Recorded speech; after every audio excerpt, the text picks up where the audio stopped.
welcome to Collider's 2016 Year in Movies.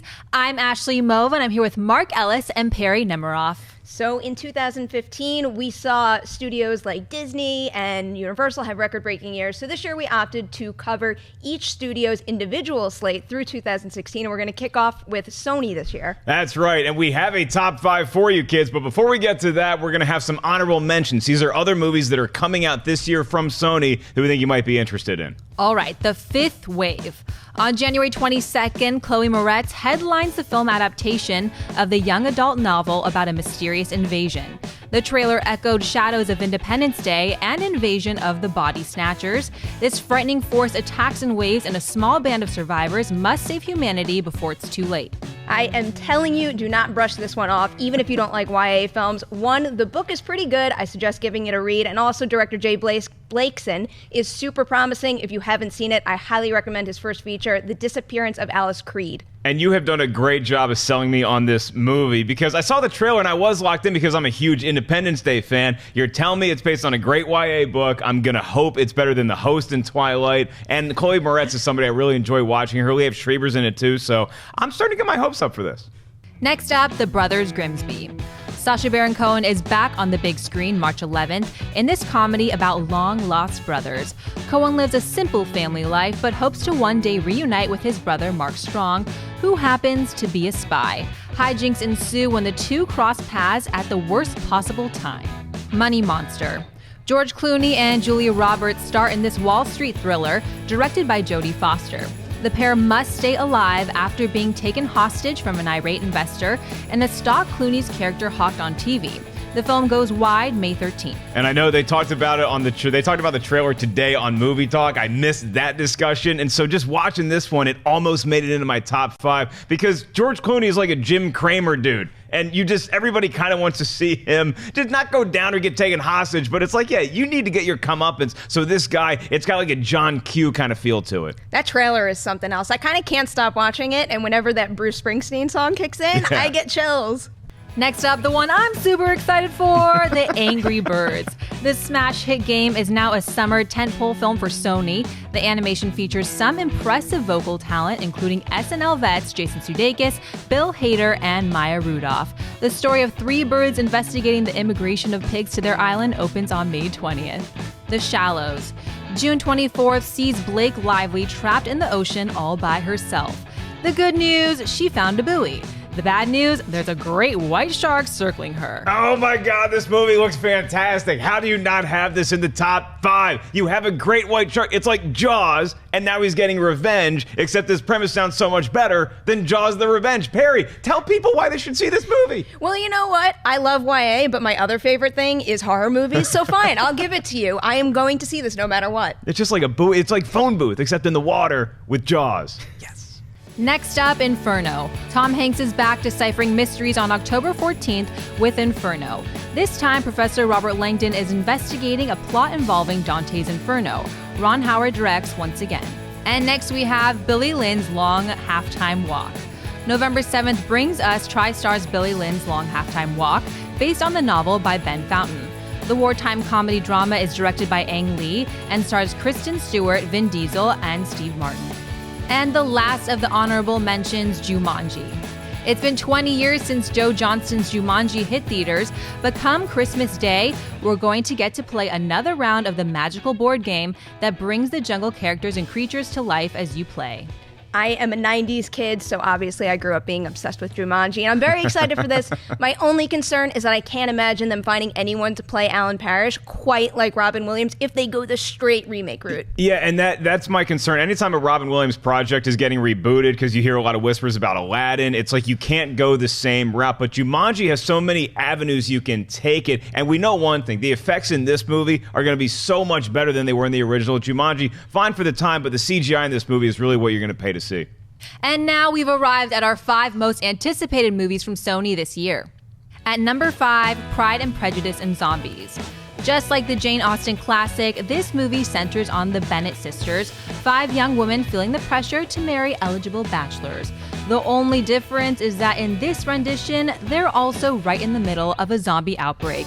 you can catch the unmentionables in action on February 5th. And the fact that this movie is on the top 5 most anticipated is a testament to the great trailer that they put together. Because before that, I read Pride, Prejudice, and Zombies, and it's like, well, I didn't read it. I don't really, haven't read anything since Animal Farm. But Abraham Lincoln, Vampire Hunter, was also a highly acclaimed book, and they tried to adapt that, and it just didn't work at all. But you have a lot of faith in this one. I have so much faith in this one. I mean, clearly I like YA, and I love this book. It's one of the greatest things, and I actually got the opportunity to visit the set last year, and I loved Burstier's take on it, which was basically to play it straight and kind of build this world, that's this infected world that they live in, and then to keep the focus on Pride and Prejudice, as in like the original Jane Austen classic, and play it that way. Also, the whole spin on zombies in this is really original. When you get bitten, you don't turn immediately. You can hide it. So as long as people don't feed on brains, they can walk around and you won't know when they like lose it and come after you. And there's also zombies who retain some of their personality, and those zombies kind of rise in the ranks. And so it's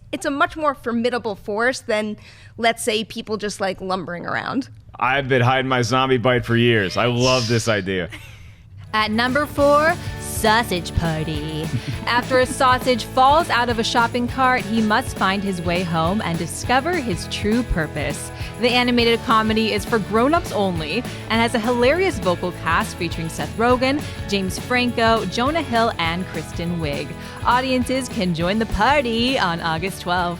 I mean, you just heard the description. Does that not sound like the greatest idea ever? I also have a very soft spot for cute animated creatures, and normally that's like animals. Like, I'm really pumped for Secret Life of Pets and things, and like Minions, things like that. So the thought that I could have little toy sausages, God, that sounds awkward. But I mean, if I like this movie, I guarantee you they will be lining my desk, standing next to BB-8. The merchandising might not have little sausages under kids' Christmas trees like BB-8, but look, this movie sounds hilarious. You put that vocal cast in a project that they really feel is something, is their pet entity at this point. And look, I mean, the term Sausage Party alone, you're like, what the hell is that?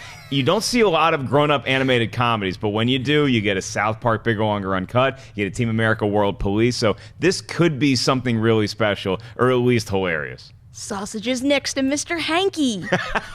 Seriously. At number 3, The Magnificent Seven.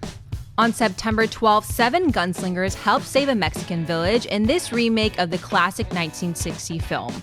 Antoine Fuqua directs an all-star cast that includes Denzel Washington, Chris Pratt, and Ethan Hawke. I mean, teaming up that director with Denzel again alone is enough to get me into the theater, and then you put this premise, and The Magnificent Seven is a movie that I didn't grow up watching. I did grow up watching Three Amigos, which actually borrowed from that premise, so to see this movie done in a serious tone once again, it just sounds like a great slam-bang action western, and that's what I want to see, especially around September. I can't say I was clamoring for a remake of this movie, and I'm not particularly into Westerns, but what just rekindled my love for Westerns is Bone Tomahawk. So if it's got like a little bit of a vibe like that, I'll be really into it. But I'm also really psyched for this because it's James Horner's last film, and after he passed away, Anton Fuqua told the story about how he came into the project. He scored the entire film based on the script and then just surprised him and was like, hey, I scored your movie. So it's going to be really special in that respect, too. Number 2, Passengers. On December 21st, we're getting an original sci-fi film. Passengers stars Chris Pratt as one of thousands of people who are in cryogenic sleep aboard a spacecraft heading to a faraway planet. When he wakes up 90 years early, he opts to wake up a female passenger, played by Jennifer Lawrence, for company. So one of my favorite qualities in a movie is when the story gets in your head to such an extent that you have to ask yourself, what am I going to do in that situation? And I mean, really, if you were in Chris Pratt's shoes, what would you do?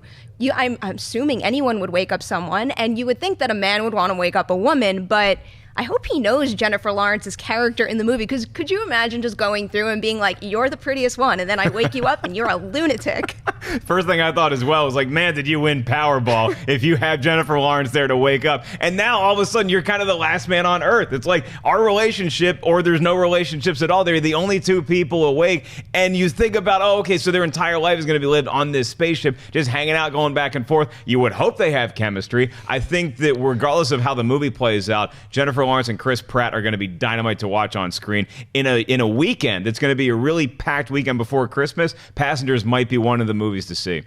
And at number 1, Ghostbusters. This summer, who you gonna call? 4 brand new Ghostbusters in this reboot starring Kristen Wiig, Kate McKinnon, Melissa McCarthy, and Leslie Jones. The comedy is set to open July 15th.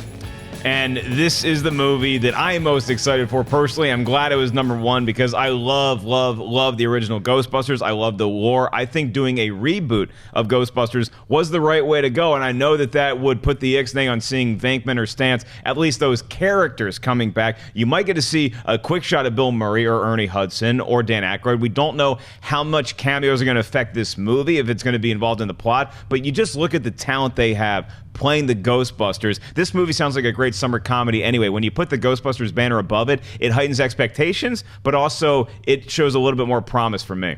This was my personal number one as well, so I am especially happy that it's in this spot. But I've been excited about this movie ever since they announced the idea, and especially the cast. The cast is incredible. But what really ramped it up to my top anticipated movies of 2016 overall was Spy, because Spy ended up being one of my top movies of 2015, and it shows how good Paul Feig is at having a female-led comedy action movie in a way where, usually you see Melissa McCarthy bumbling around and then she makes a big turnaround in the third act, not in Spy. So I'm hoping that they take the same route with this, where we get a team of really capable women who you believe can save the day. That's right, and I think Leslie Jones is going to steal this entire movie. But look, even if we don't like Ghostbusters as much as we hope, we only have 3 weeks until Sausage Party comes out, and then we can all go get our sausages together. Well, there you have it, guys. The 2016 Sony movies that we are most excited about. Now it's your turn. Jump in the comments section below and tell us how the Sony movies stack up for you. And make sure you subscribe to Collider Video's YouTube channel right now so you can stay up to date on all the latest movie news and all the movies that are coming out in 2016. As Ashley mentioned at the top of this video, we have an entire slate lined up for you guys. All the major studio releases, we're going to be doing our top 5 most anticipated from each one. So, for Perry Nemiroff and Ashley Mova, I'm Mark Ellis, and we'll see you guys next time.